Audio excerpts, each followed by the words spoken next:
Good morning. Welcome to another morning moment. I'm so happy that you are with us this morning.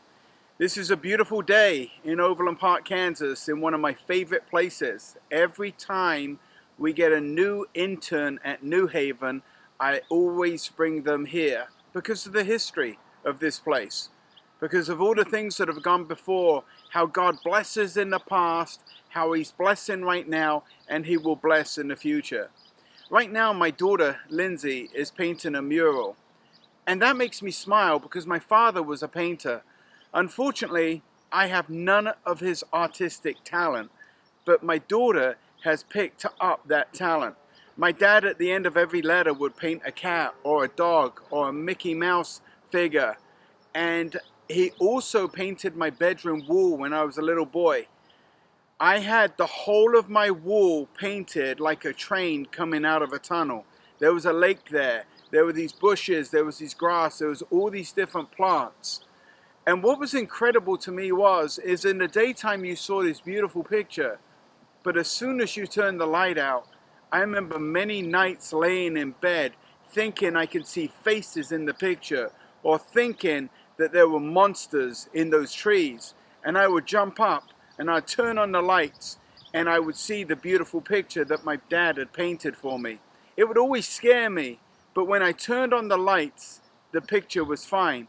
And so over a period of time, I just knew that if I looked at that wall and there was anything whatsoever that was scary, it was okay.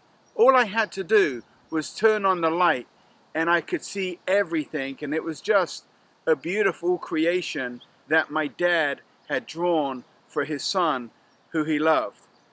I have a passage of scripture that is among my favorites, and it's in the Gospel of John. It's John chapter 1, and I will be reading verses 1 through 5. John chapter 1. In the beginning was the Word, and the Word was with God, and the Word was God.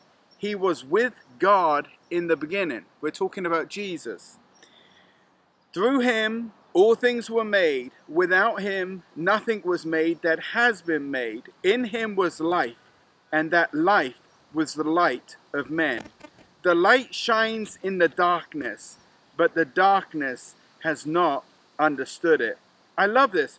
We know that this is talking about Jesus, because if we slip down to John chapter 1, verse 14, it reads, "The Word became flesh and made his dwelling among us.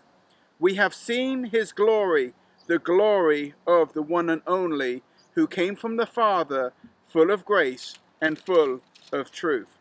But I love this. I love this because in this world right now, there is so much darkness. Everywhere we look right now, there is darkness.